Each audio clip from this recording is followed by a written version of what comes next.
हाल ही में दिल्ली में हुए तशद्दुद को लेकर दिल्ली के वजीर आला अरविंद केजरीवाल ने कहा कि कोई भी शख्स जो कसूरवार साबित होता है उसे सख्त सजा मिलनी चाहिए। अगर कोई आम आदमी पार्टी का रुकन दिल्ली तशद्दुद में शामिल होता है तो उसे दोगुनी सजा दी जानी चाहिए। कौमी सलामती पर कोई सियासत नहीं होगी। साथ ही केजरीवाल ने फसाद मुतासरीन के अलावा उनके लिए मुआवजे का ऐलान भी किया। तो दिल्ली के सीएम अरविंद केजरीवाल ने अब से कुछ ही देर पहले तकरीबन 4:30 बजे एक प्रेस कॉन्फ्रेंस की और प्रेस कॉन्फ्रेंस में उन्होंने जो लोग मारे गए हैं उनको मुआवजे का ऐलान किया है। 10-10 लाख रुपए के मुआवजे का ऐलान किया गया है। जो लोग शदीद तौर पे जख्मी हैं उनके भी मुआवजे का ऐलान किया गया है। जिन लोगों की दुकानें जली हैं, जो जलकर राख हो गई हैं, उनको 5 लाख रुपए के मुआवजे का ऐलान किया गया है। साथ ही जो लोग जख्मी हुए हैं उनके ऊपर फरिश्ता स्कीम जो है वो नाफिज होगी। कई तरह के ऐलान किए हैं और लोगों को राहत बचाने का काम करती हुई दिल्ली सरकार नजर आ रही है। जिन लोगों की मौत हो गई है उनको हर एक को, उनके परिवार को 10-10 लाख रुपए का मुआवजा दिया जाएगा, जिसमें 1 लाख रुपया एक्स ग्रेशिया और 9 लाख रुपए डॉक्यूमेंट्स वेरीफाई करने के बाद होगा। माइनर के केस में, डेथ ऑफ अ माइनर में 5 लाख रुपए का मुआवजा। परमानेंट इनकैपेसिटेशन 5 लाख रुपए का मुआवजा। सीरियस इंजरी पे 2 लाख रुपए का मुआवजा। माइनर इंजरी पे 20,000 रुपये का मुआवजा। अगर कोई ऑर्फन हो जाता है तो 3 लाख रुपए का मुआवजा। एनिमल लॉस 5,000 रुपये प्रति एनिमल। रिक्शा के लिए 25, रिक्शा अगर जल गई या रिक्शा ख़राब हो गई, मतलब बर्बाद हो गई, तो 25,000 रुपये का मुआवजा। ई रिक्शा के केस में 50,000 रुपये का मुआवजा। किसी का घर पूरी तरह से जल गया तो 5 लाख रुपए का मुआवजा। और अगर कोई किराएदार था तो 1 लाख रुपए किराएदार को उसके बिलोंगिंग्स के लिए और 4 लाख रुपए मकान मालिक को घर जलने के लिए। और अगर घर को पूरी तरह से नहीं जला लेकिन सब्सटैंशियल डैमेज है तो 2.5 लाख रुपए का मुआवजा।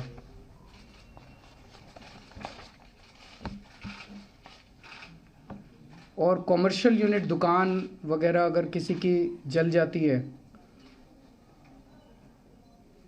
तो 5 लाख रुपए तक का मुआवजा, जो अनइंश्योर्ड है।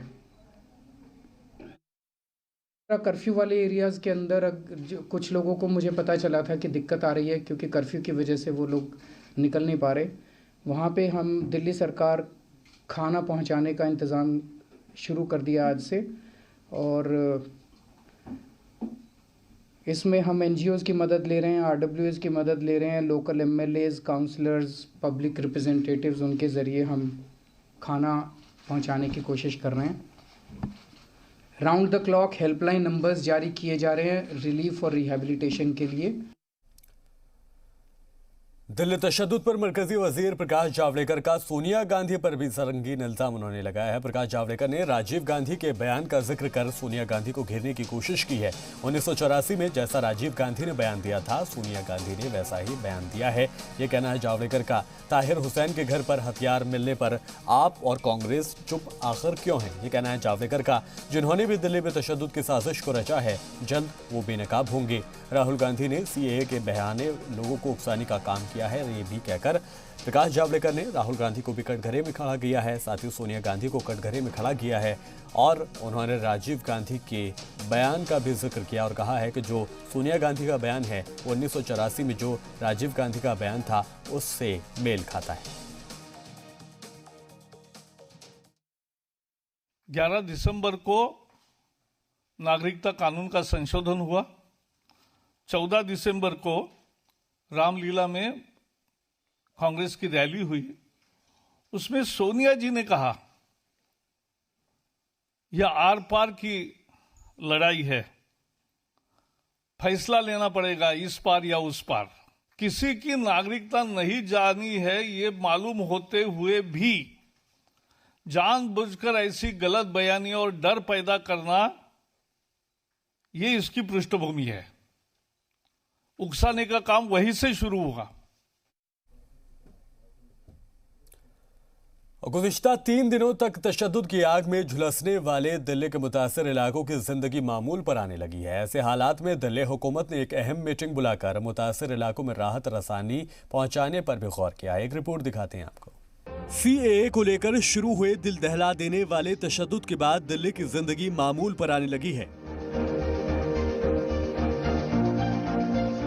मुतासिर इलाकों की परेशानियों को समझते हुए दिल्ली हुकूमत ने एक इमरजेंसी मीटिंग बुलाई, जिसमें CM Kejriwal, deputy CM Manish Sisodia और सीनियर अफसरान शामिल हुए।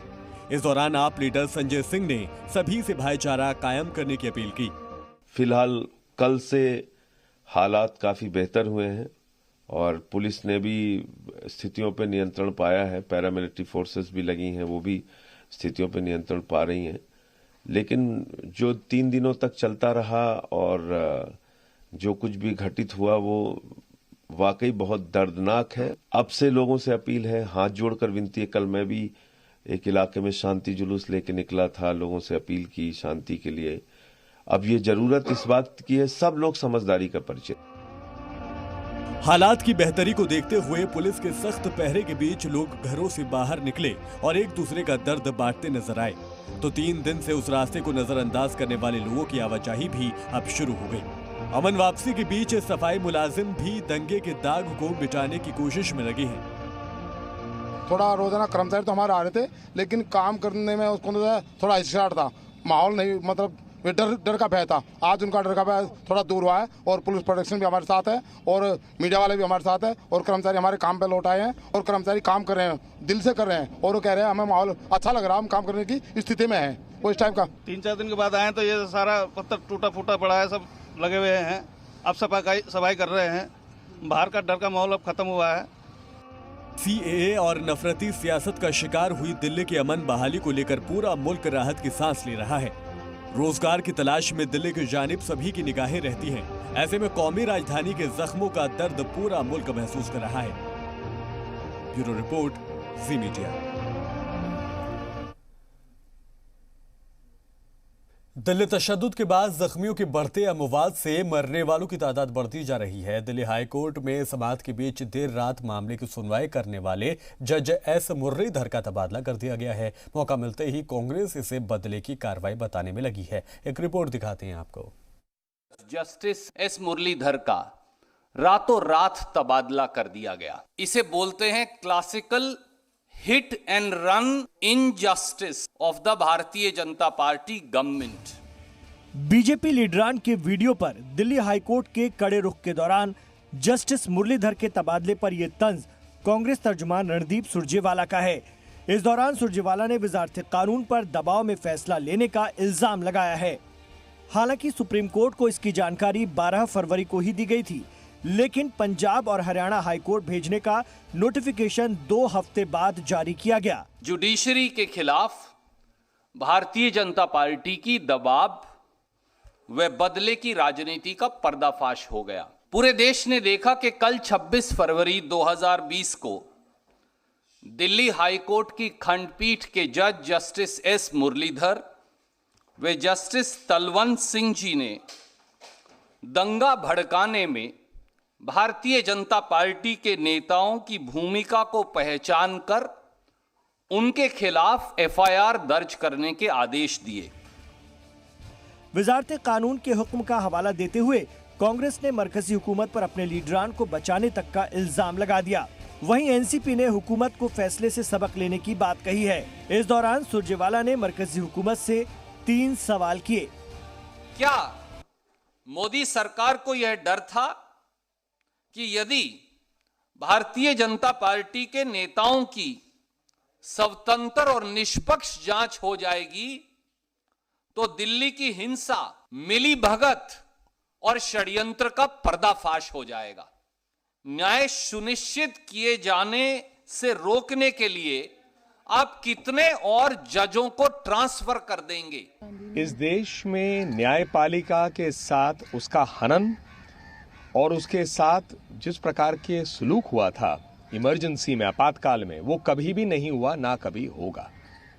और जब तक कांग्रेस पार्टी इंदिरा गांधी जी के इन कार्यों का निंदा भर्त्सना नहीं करते हैं, जो न्यायपालिका के साथ मजाक हुआ था, तब तक जब भी वो हमें बोलेंगे ऐसे विषयों पर तो उसमें राजनीति की बू आएगी।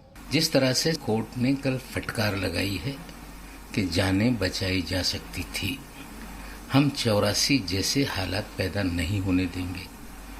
कहीं न कहीं ये टिप्पणी दर्शाती है कि सरकार पूरी तरह से तमाशाई बनी हुई थी। पुलिस को कहीं न कहीं कोई आदेश था चुप बैठने का। कानून इंतजामिया को बेहतर बनाए रखने के लिए तबादलों का ये कोई पहला मामला नहीं है, लेकिन एक संजीदा मामले की समाअत के दौरान तबादले को लेकर अपोजिशन सवाल उठाने लगी है। ब्यूरो रिपोर्ट, जी मीडिया। दिल्ली तशद्दुद मामले पर सोनिया गांधी, मनमोहन सिंह, प्रियंका गांधी वाड्रा समेत कई कांग्रेस के लीडर सदर जमहूरिया रामनाथ कोविंद से मिले। सदर जमहूरिया को मेमोरेंडम सौंपा और मनमोहन सिंह ने कहा है कि दिल्ली में जो कुछ भी हुआ वो बेहद दुखद है। राजधर्म की हिफाजत करें सदर जमहूरिया। सोनिया गांधी ने दिल्ली और मरकजी हुकूमत पर भी निशाना साधा, तशद्दुद की अनदेखी का इल्जाम लगाया है और कांग्रेस वफ्द ने तशद्दुद, पथराव और मर्डर पर मेमोरेंडम आज सौंपा है। कहा है कि सरकार को राजधर्म निभाना चाहिए, जरूरी कदम न उठाने की वजह से तशद्दुद भड़का है, ये सोनिया गांधी ने कहा है। आगे भी उन्होंने क्या कुछ कहा, उन्होंने कहा कि तशद्दुद रोकने में वजीर दाखिला नाकाम रहे हैं और सदर जमहूरिया से वजीर दाखिला अमित शाह को हटाने की मांग भी की गई है। Several issues with reference to the grave situation which we have witnessed in the last few days in East Delhi. We decided that we should call on the President and hand over our demands. He very kindly agreed to meet us today. Be aware of the unprecedented violence, arson, looting, stone pelting and brutal murders taking place due to the complete inaction on the part of the Home Minister and the central government.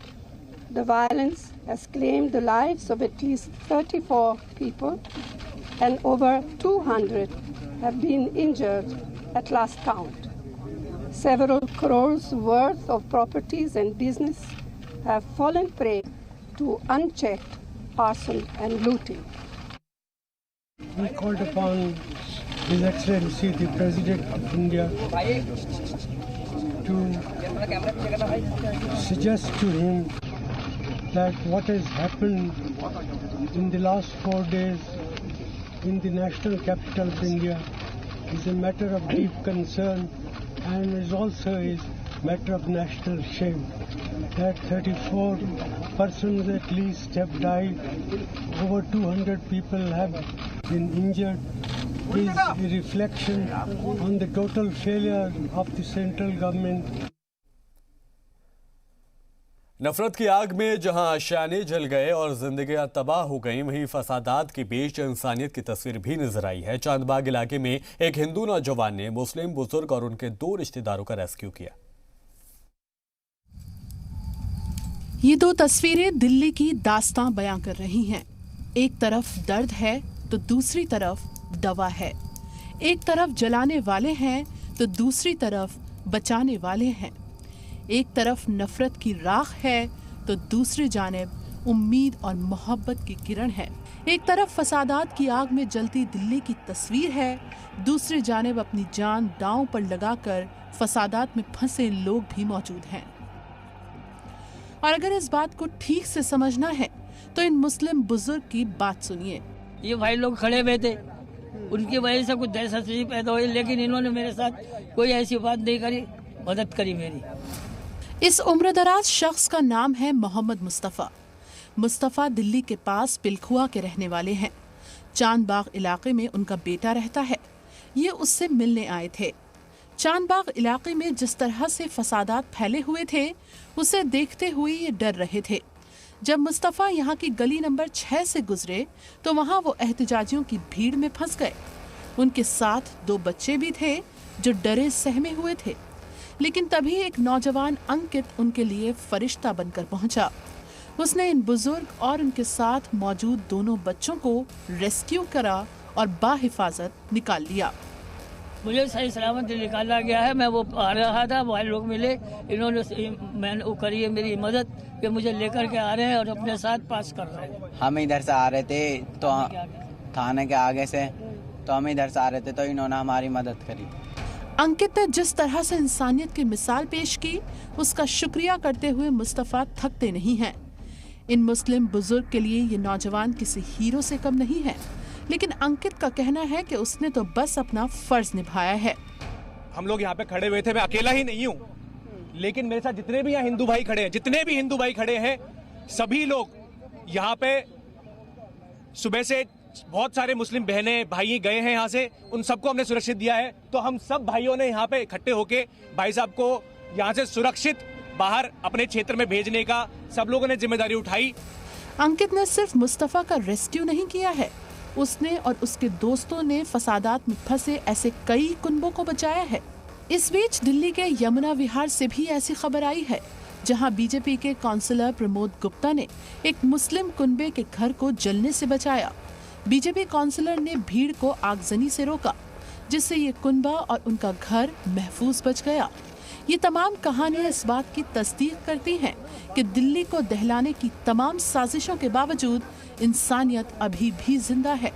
यहाँ अंकित जैसे नौजवान मौजूद हैं जिनके लिए सबसे बड़ा मजहब इंसानियत है। ब्यूरो रिपोर्ट, जी मीडिया।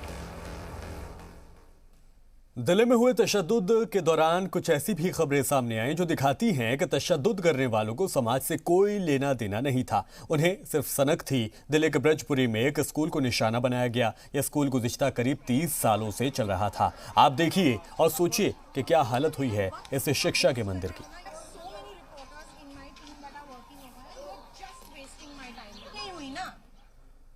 इस वक्त की बड़ी खबर आपको बता दें, उमराह के लिए जाने वालों को लखनऊ एयरपोर्ट पर रोका गया है। सऊदी अरब की सरकार ने एक एडवाइजरी जारी की है।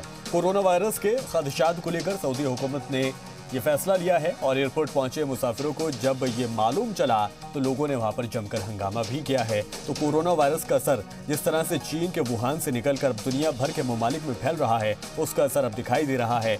आपको बता दें कि उमराह के लिए जाने वालों को लखनऊ एयरपोर्ट पर रोक दिया गया है और सऊदी हुकूमत ने यह फैसला लिया है कि कोई भी बाहरी अभी नहीं आ सकता। हालांकि जो लोग उमराह पर जा रहे थे उन्हें जब रोका गया तो वो गुस्सा हो गए और उन्होंने हंगामा भी वहाँ पर किया है। मुसाफिरों को जब ये पता चला तो उन्होंने जमकर हंगामा किया है और लखनऊ में इन लोगों को रोका गया है। एडवाइजरी जारी की गई है सऊदी हुकूमत की तरफ से और चूंकि कोरोना वायरस जिसको कहा जा सकता है कि महामारी के तौर पर फैल रहा है। और इरफान अहमद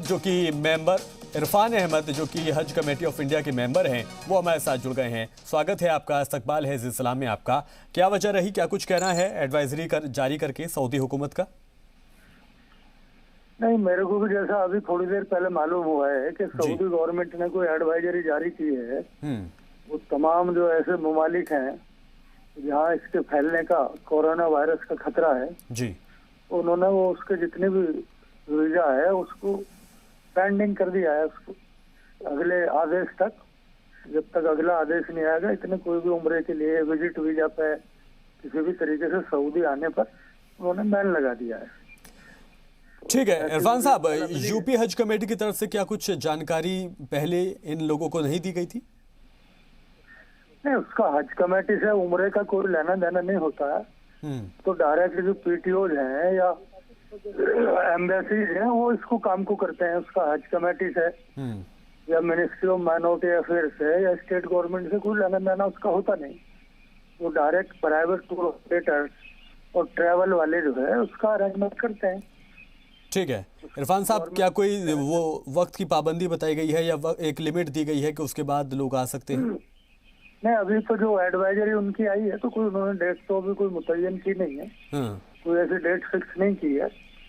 अभी तो खाली यह है कि अभी जितने भी जो है विजिट वीजा या उम्र वीजा है उनको अभी सस्पेंड कर रहे हैं, उनको रोक रहे हैं।